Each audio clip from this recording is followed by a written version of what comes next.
ETF index mutual funds నేర్చుకుని stock మార్కెట్లో రాణించాలనుకుంటున్నారా? వెంటనే ఈ నెంబర్కి కాల్ చేయండి. నమస్తే రమగారు. నమస్తే జయ. రమగారు, ఏదైనా మంచి కథ చెప్పండి. చందమామ కథ చెప్తాం. ఓకే. పూర్వం టర్కీలో, టర్కీ దేశం, ఈ కథలు అక్కడ కథలు బాగుంటాయి తమాషాగా. అంటే ఈ టర్కీవి అవి ఎందుకు చెప్తారు లాంటి ప్రశ్నలు అడగండమ్మా. మనకు అసలే కథల కరువు వచ్చింది. ఇప్పటికే మనం దాదాపుగా 1000 పైన కథలు చెప్పేసుకున్నాం. చెప్పారా రమగారు? మరి అసలు ఏ రోజుకి ఆ రోజు కొత్త మాకు అలా ఉంది. బోల్డని చెప్పుకున్నాం కదా. వెతకాలి కథలు. కొంచెం మనకేమో 10 నిమిషాల్లో చెప్పేస్తే కుదరదు. టాపిక్లు 10 నిమిషాలే మాట్లాడాలి, కథలు 25 నిమిషాలు కావాలి. ట్విస్టులు ఉండాలి. ట్విస్టులు ఉండాలి. అదే కదా. అయితే టర్కీ దేశంలో ఒక పక్షులు పట్టేవాడు ఉండేవాడట. సుల్తాన్లు అవి ఉన్న కాలం అనమాట అది. అయితే ఈ పక్షి ఒకరోజు వీడు ఏం చేసేవాడంటే అడవిలో చెట్ల మీద అక్కడ ఉచ్చు పన్నేవాడు. ఏ పక్షులైనా వాళ్తే దొరికిపోయేవి. ఓసారి వీడు ఎట్లా చెట్టు మీద ఉచ్చు పెడితే ఓ కాకి పడింది అందులో. వీడు కాకిని తీసాడు. కాకులు కూడా తినేవాళ్ళేమో, వాళ్ళు దుప్పలదిగా మనకు తెలీదు పాపం. తీసుకునేసరికల్లా కాకి మనిషి భాషలో మాట్లాడింది, నన్ను వదిలేసేయి, నేను నీకేం ఉపయోగపడను, నన్ను వదిలేసి మళ్ళీ ఉచ్చుపెట్టు, ఒక అందమైన పక్షి వస్తుంది. ఆ పక్షిని సుల్తాన్ గారికి ఇచ్చేద్దు కానీ చక్కగా, నీకు బోల్ డబ్బులు వస్తాయి, నాతోటి ఏమొస్తాయి, పావలా కూడా రాదు నా వల్ల, వదిలేవా అందుట. సరే ఆ కాకిని చూస్తే అతను కొంచెం సరదా వేసింది. మాట్లాడతాయి ఆ కాకులు, కాకా అంటుంది, కాకా కాకుండా ఇది కీకి అంటోంది.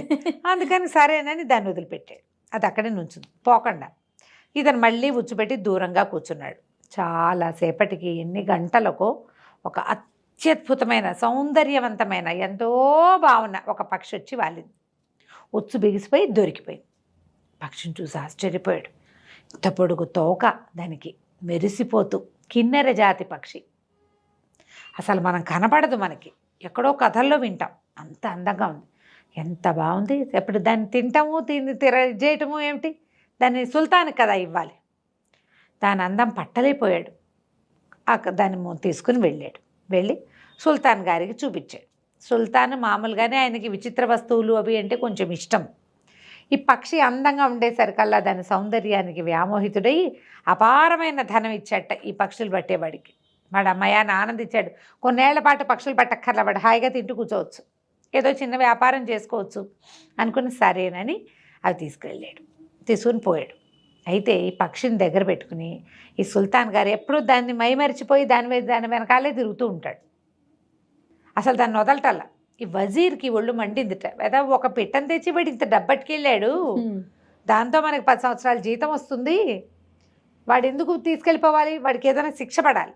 వాడి వల్ల ఇప్పుడు సుల్తాను ఆ పక్షి పిచ్చి పట్టిన వాడిలాగా ఉన్నాడు.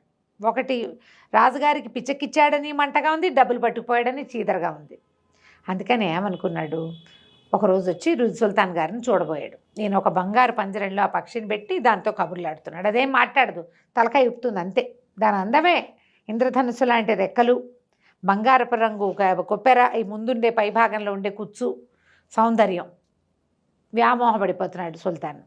ఇతను ఏమన్నాడు, వజీర్ వచ్చి, ఈ బంగారు పంజరం ఏంటండి, ఇంత అందమైన పక్షికి దంతపు ఇల్లు ఉండాలి, దంతంతో చేసింది అయి ఉండాలి. దంతంతో చేసింది ఏంటి, తెల్లగా ఉంటుంది. పక్షి అటు ఇటు కదిలినప్పుడల్లా దాని రెక్కల రంగు ఆ దంతాల మీద పడి ప్రతిఫలించి ఇంకా అందంగా ఉంటుంది, ద్విగుణీకృత సౌందర్యంతో కనపడుతుంది.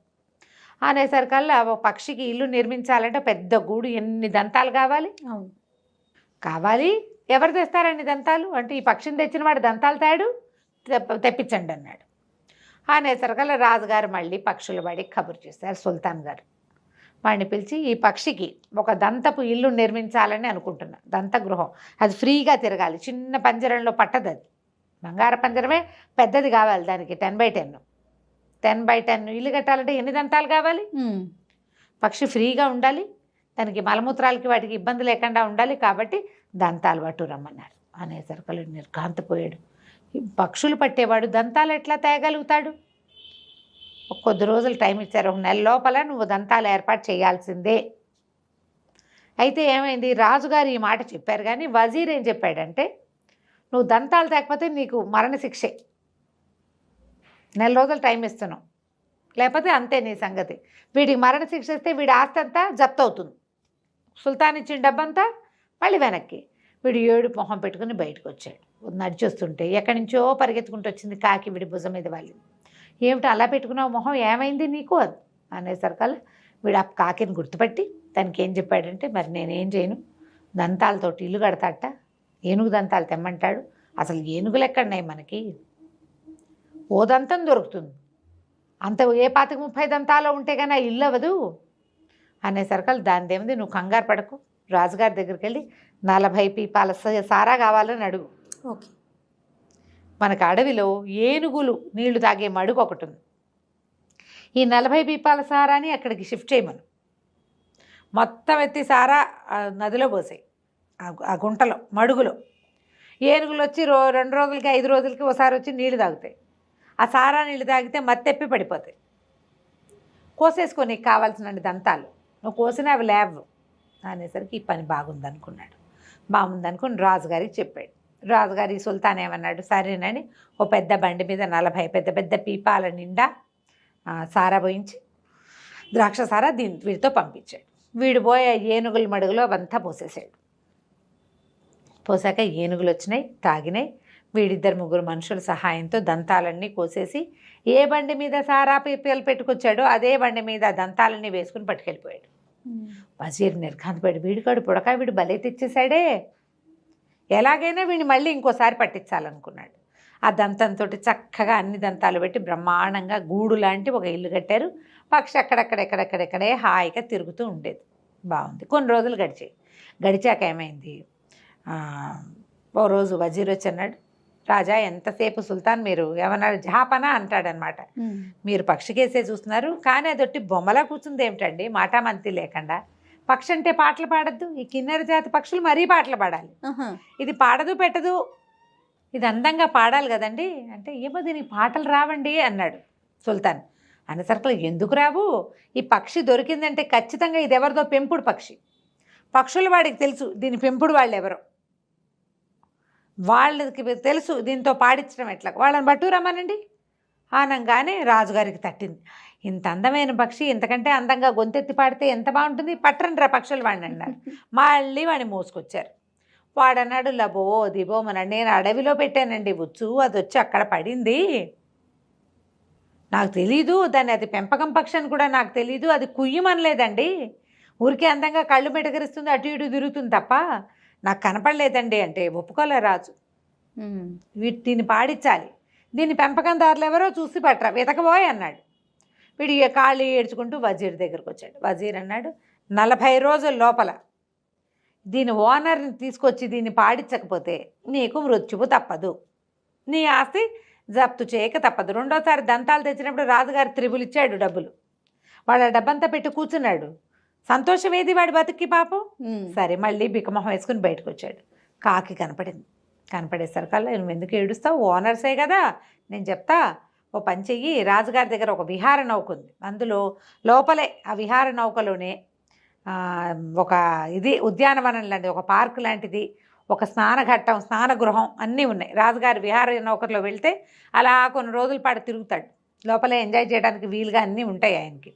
అది ఇచ్చి దాని నిండా బానిసల్ని దాసీలను ఇచ్చి నీకు ఇవ్వమని అడుగు, ఓనర్స్ని తీసుకొస్తానని చెప్పంటే రాజుగారు ఒప్పుకున్నాడు. ఒప్పుకున్న పెద్ద విహార నౌక, ఆ విహార నౌక దాంట్లో 30-40 మంది దాసీలు, అది నడపడానికి సైనికులు అన్నీ పుచ్చుకుని బయలుదేరితే ఈ కాకి ఏం చెప్పిందంటే, దీంతో పాటు బయలుదేరు, అట్లా ముందుకెళ్ళు, లోపలికి బాగా సముద్రంలో ముందుకెళ్ళాక ఒక అందమైన ద్వీపం వస్తుంది. ఆ ద్వీపం దగ్గరికి వెళ్ళిపోక దగ్గర యువతలే ఆ పడవని ఆపుకో, దాని నిండా బోళ్ళంతమంది అందమైన దేవతా స్త్రీలు ఉంటారు. వాళ్ళంతా పడవని చూసి అదేమిటో చూడ్డానికి ఎక్కుతామంటారు, లోపలికి వస్తామంటారు. అందరినీ రానివద్దు, వాళ్ళల్లో ఒక ఆవిడ ఉంటుంది రాణి, ఆవిడ మాత్రం ఎక్కించు, ఆవిడ ఎక్కంగానే తీసుకొచ్చేసి, మిగిలిన వాళ్ళు మాత్రం రానివద్దు, ఎవరో ఒకళ్ళనే చూడనిస్తానని రాణినే చూడమనంది. అక్కడి నుంచి వీడేం చేశాడు, పడవ వేసుకుని పోయాడు సముద్రంలోకి. వెళ్ళగా ఒక అత్యద్భుతమైన సౌందర్యవంతంగా ఉన్న ద్వీపం కనపడింది. ఎవరో అందమైన ఆడవాళ్ళు తిరుగుతూ కనిపిస్తున్నారు, మగవాళ్ళు కూడా ఉన్నారు ఎవరో.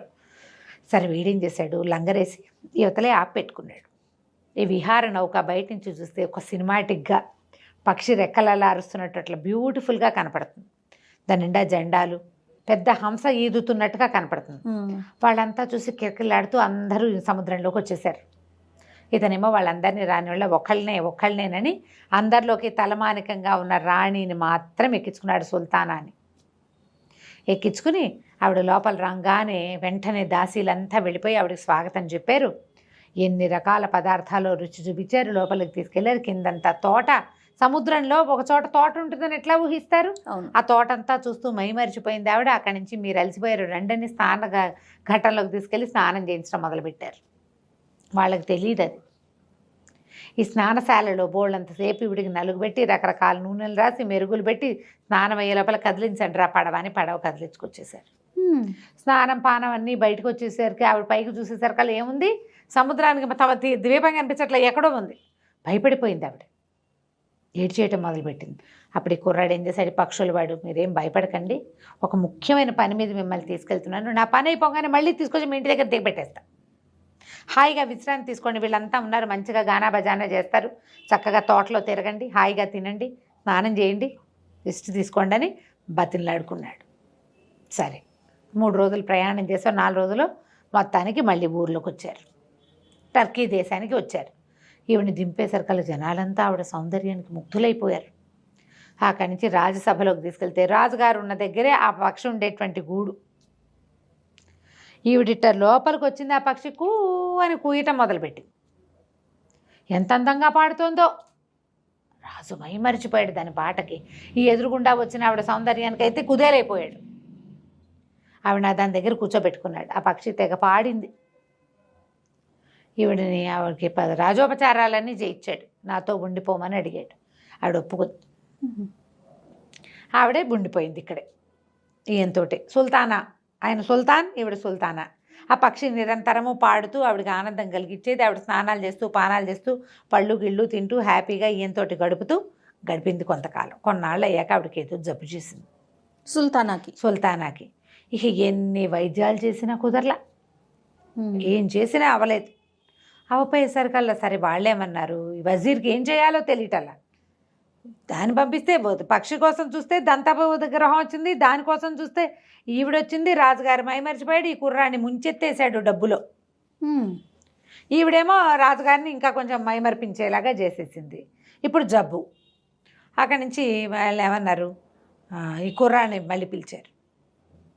పిలిచేసరికల్లా ఈవిడికి వైద్యం చేయించాలంటే ఏం చేయాలి? అప్పుడు కాకింది, నువ్వు భయపడద్దు, ఈవిడికి ఒక ఔషధి కావాలి. వీళ్ళు ఏంటంటే అక్కడ ఉండే దేవతా స్త్రీలు వాళ్ళు ప్రతి నెల ఒక ఆహారం ప్రత్యేకంగా తీసుకుంటారు, ఒక ఔషధం తీసుకుంటారు, దానివల్ల ఆరోగ్యంగా ఉంటారు. ఇక్కడ అది లభించలేదు. 6 నెలలు అయ్యేసరికల్లా ఆవిడకి జబ్బు చేసేసింది. పద మళ్ళీ ఈసారి విహార నౌక తీసుకో మళ్ళీ అని చెప్పింది. మళ్ళీ విహార నౌక తీసుకుని ఆవిడ ఇంటికి బయలుదేరి వెళ్ళాడు. ఆవిడ రాను ఇక్కడే ఉంటానంది. ఈయనతో ఉండటానికి ఇష్టపడింది ఆవిడ. విహార నౌక తీసుకెళ్తే అంతకుముందు ఇంతమంది స్త్రీలంతా పరిగెత్తుకుంటూ వచ్చారు. ఇప్పుడు ఒక్కళ్ళు రాలా, ఎవరు రాలా. ఈయనే దిగెళ్ళాడు. ఈ అబ్బాయి ఏం చేస్తాడు మరి? అంతకుముందు సముద్రంలో ఆపుకుంటే ఇంతమంది వచ్చారు, 100 మంది. ఒక్కళ్ళు రాలేదు. దూరంగా ఎవరెవరో కనపడుతున్నారు కానీ ఎవరు వీడికేసి చూడలే. వీడు దిగి వెళ్తే పెద్ద కోటలాగా ఉంది, బంగారంతో చేసినట్టు మెరిసిపోతుంది కోట అంతా. పువ్వులు ఇవి తోటలు గీటలు బ్రహ్మాండంగా ఉంది, ద్రాక్ష తోటలు, పువ్వుల తోటలు. వాళ్ళకి ఆ పువ్వులు ఏం చేయాలో తెలియదు, ఆ ద్రాక్ష ఏం చేయాలో తెలియదు. దగ్గరికి వెళ్ళేసరికల్లా ఒక కోట వాకిట్లో 2 పెద్ద పెద్ద సింహాలు ఉన్నాయి, చెండ సింహాలు. వీడిని చూడంగానే గర్జించడం మొదలుపెట్టాయి. అవి దూకేలాగా ఉన్నాయి మీద. ఇంతలో ఎక్కడి నుంచి వచ్చిందో కాకి వీడి భుజం మీద వాలింది. భయపడుకు, నువ్వు నా ఈక ఒకటి పీక్కో. ఆ ఈకతో సింహం దగ్గరికి వెళ్ళి దాన్ని నెత్తి మీద గీరు, రెండిటి మీద. దీని మీద గీరు, ఇది ఊరుకుంటుంది, దాని మీద గీరు, అది అవి నిన్నేం చెయ్యవు. కోట తలుపులు తోసుకొని లోపలికి వెళ్ళు, వాళ్ళ మంది ఇస్తారు, తీసుకొద్దు కానీ అనేసరికల్లా వీడు ఏం చేశాడు, కాకి ఈకని ఇట్లా ఆడిస్తూ వెళ్ళేసరికల్లా సింహం గర్జిస్తుంది కానీ దూకట్లా, ఊరుకుంది.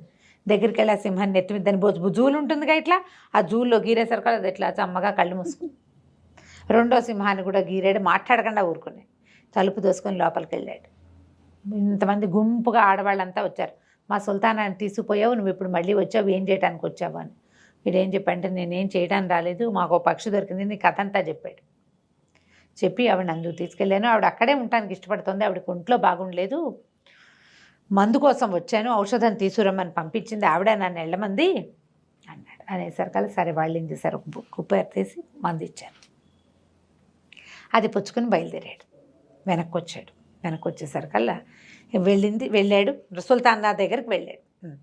వెళ్ళేసరికల్లా ఏమైంది, ఆ సుల్తానాకి ఆ మంది ఇచ్చేసరికల్లా ఆవిడ ఇట్లా నోట్లో పోసుకోగానే లేచి కూర్చుని వస్తే నువ్వేంటే బద్దకప్ప మొహదానా అని తిట్టేసా. ఎవరిని తిడుతోంది అనుకున్నారు, ఈ కుర్రాడి భుజం మీద వాలిన కాకిని. తిట్టేసరికల్లా అతను అన్నాడు, ఈ కాకే సహాయం చేసిందండి నాకు అన్నాడు. నాకెందుకు తెలీదు, నాకు తెలుసు, ఈ కుర్రాడికి ప్రాణాల మీదకి వచ్చిన ప్రతిసారి వీడిని కాపాడుతున్నావు కదా, ఇప్పుడు నాకు అర్థమైంది, బద్ధకం తగ్గించుకుంటే అసలు ఈ బతికే వచ్చేది కాదు నీకు అంది. అనేసరికల్లా రాజు సుల్తాన్ ఆశ్చర్యపోయాడు, ఏమిటి కాకి మనకి ఏం సంబంధం అంటే, ఈ కాకి నా దాసి, పనిచేసేది కాదు, మహాబద్ధకస్తురాలు, అందుకని దీన్ని కాకి అయిపోమని చెప్పించాను, అది కాకి అయిపోయి ఆ తిరుగుతుండేది ఆగమ్మ కాకి, ఈ కుర్రాడికి దొరుకుంటుంది, వాడు అందానికి మోహించి వాడు వెనకాల పడి తిరుగుతోంది అని చెప్పింది. చెప్పంగానే ఆ కాకి అందమైన అమ్మాయిగా మారిపోయింది. ఆ కాకి ఏమిటి, దాసిది. ఆ ద్వీపంలో ఉండలేక కాకి రూపంతో ఇటు వచ్చింది.